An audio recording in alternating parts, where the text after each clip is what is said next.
Assalamualaikum warahmatullahi wabarakatuh. Yang terhormat Bapak Marmono Singgi selaku dosen pengampu mata kuliah Sekuritas dan Portofolio kelas A dan teman-temanku yang berbahagia. Sebelumnya, perkenalkan saya Novali Raristanti dengan NIM 2308031020051. Di sini saya akan menjelaskan mengenai jenis-jenis sekuritas. Sebelum menjelaskan lebih lanjut mengenai jenis-jenis sekuritas, teman-teman tahu nggak sih apa itu sekuritas? Terdapat beberapa pengertian dari beberapa ahli. Menurut Weston dan Copeland, sekuritas adalah instrumen keuangan yang dapat diperjualbelikan untuk mewakili klaim atas aset atau pendapatan suatu entitas. Menurut Fisher dan Jordan, sekuritas merupakan dokumen keuangan yang mencerminkan kepemilikan atau perjanjian hutang yang dapat diperdagangkan di pasar keuangan.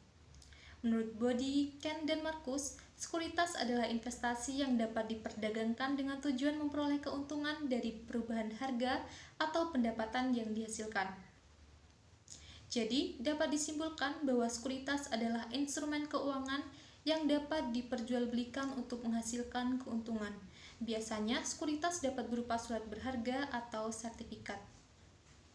Sekuritas sendiri memiliki fungsi sebagai sarana investasi, sebagai sumber pendanaan, sebagai diversifikasi risiko, dan sebagai indikator ekonomi. Sebagai sarana investasi, artinya dapat memberikan peluang bagi investor untuk mengembangkan dana dan memperoleh keuntungan. Sebagai sumber pendanaan, artinya dapat membantu perusahaan dan pemerintah memperoleh modal untuk operasional dan ekspansinya. Sebagai diversifikasi risiko, artinya dapat mengurangi risiko dengan menyebar investasi ke berbagai instrumen keuangan. Sebagai indikator ekonomi, pergerakan harga sekuritas mencerminkan kondisi ekonomi suatu negara. Selanjutnya yaitu jenis-jenis sekuritas. Yang pertama, saham. Saham merupakan bukti kepemilikan dalam perusahaan. Pemegang saham bisa dapat keuntungan dari dividen dan kenaikan harga saham, tetapi resikonya juga tinggi karena harganya bisa naik turun. Terdapat dua jenis saham, yaitu saham biasa atau common stock dan saham preferred atau preference stock. Pemegang saham biasa memiliki hak suara dalam RUPS dan menerima dividen yang tidak tetap. Sedangkan pemegang saham preferred mendapatkan prioritas dalam pembagian dividen dan aset jika perusahaan dilikuidasi, tetapi biasanya tidak memiliki hak suara. Contohnya seperti saham PT Bank Rakyat Indonesia Tbk atau BBRI dan PT Telkom Indonesia Tbk atau TLKM. Selanjutnya yaitu obligasi. Obligasi adalah surat utang yang diterbitkan perusahaan atau pemerintah.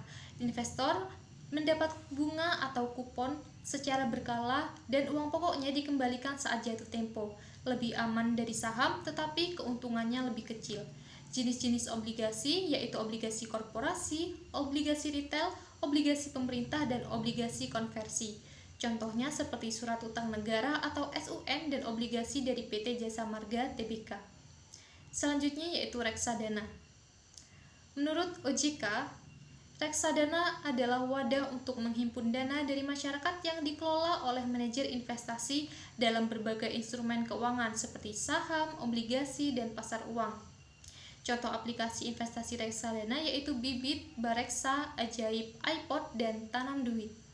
Jenis-jenis reksadana, yang pertama reksadana pasar uang, yang kedua reksadana pendapatan tetap, yang ketiga reksadana campuran, dan yang keempat reksadana saham.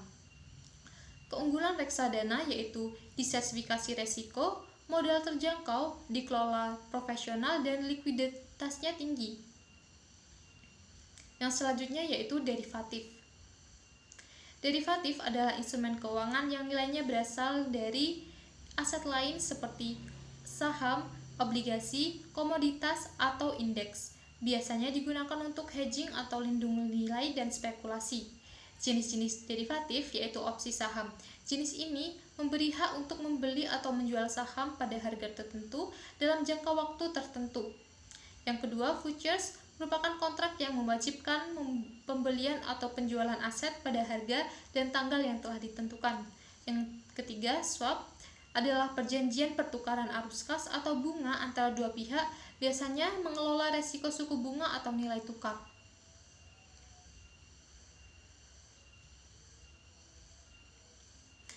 Selanjutnya yaitu jenis sekuritas berdasarkan sifat hak pemegangnya. Yang pertama, sekuritas ekuitas. Sekuritas ekuitas merupakan sekuritas yang instrumen keuangannya mewakili kepemilikan dari perusahaan, seperti saham biasa dan saham preferen. Yang kedua, sekuritas utang merupakan sekuritas yang instrumennya diterbitkan oleh entitas untuk memperoleh dana dengan imbalan bunga dan pengembalian pokok pada jatuh tempo. Yang ketiga, sekuritas hibridia. Sekuritas ini merupakan kombinasi sekuritas utang dan ekuitas, menawarkan fleksibilitas bagi investor dan penerbit.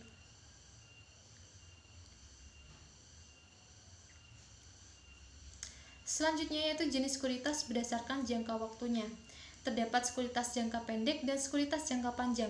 Pada sekuritas jangka pendek, jatuh temponya kurang dari 1 tahun dan digunakan untuk investasi likuiditas jangka pendek. Contohnya seperti surat utang negara atau SBN, jangka pendek, dan commercial paper. Sedangkan pada sekuritas jangka panjang, jatuh temponya lebih dari 1 tahun. Contohnya seperti saham, obligasi korporasi dengan tenor lebih dari 1 tahun.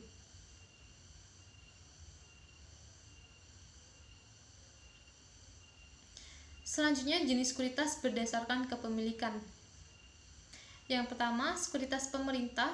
Sekuritas pemerintah diterbitkan oleh pemerintah untuk membiayai pembangunan atau kebutuhan negara. Contohnya seperti surat berharga negara atau SBN, obligasi retail Indonesia atau ORI, dan sukuk retail. Yang kedua, sekuritas korporasi. Korporasi adalah entitas bisnis yang dapat menerbitkan sekuritas seperti saham dan obligasi untuk menggalang dana. Dalam investasi, korporasi berperan sebagai penerbit sekuritas, subjek investasi, dan pengelola resiko. Selanjutnya yaitu jenis sekuritas berdasarkan sifat hak pemegangnya. Yang pertama, sekuritas di pasar perdana merupakan sekuritas yang pertama kali ditawarkan kepada publik melalui initial public offering atau IPO. Investor membeli langsung dari penerbit sekuritas, contohnya seperti saham Gotoh saat IPO di Bursa Efek Indonesia atau BEI. Yang kedua, sekuritas di pasar sekunder merupakan sekuritas yang diperdagangkan setelah IPO. Investor membeli dan menjual sekuritas melalui bursa efek atau pasar sekunder lainnya. Contohnya seperti saham yang aktif diperdagangkan di BEI seperti BBRI, TLKM, dan BBCA. Jadi dapat disimpulkan bahwa sekuritas adalah instrumen keuangan yang dapat diperdagangkan seperti saham, obligasi, reksadana, dan derivatif. Sekuritas berfungsi untuk investasi yang membantu individu dan institusi mendapatkan keuntungan serta mendiversifikasi resiko. Sekuritas sendiri terbagi menjadi 2 jenis utama, yaitu ekuitas yang mencerminkan kepemilikan perusahaan dan utang yang mencerminkan pinjaman. Pasar sekuritas penting untuk ekonomi karena menyediakan likuiditas yang membantu perusahaan mendapatkan dana. Namun, investasi dalam sekuritas juga memiliki risiko seperti fluktuasi harga. Sekian penjelasan dari saya. Mohon maaf apabila ada kesalahan. Saya akhiri. Wassalamualaikum warahmatullahi wabarakatuh.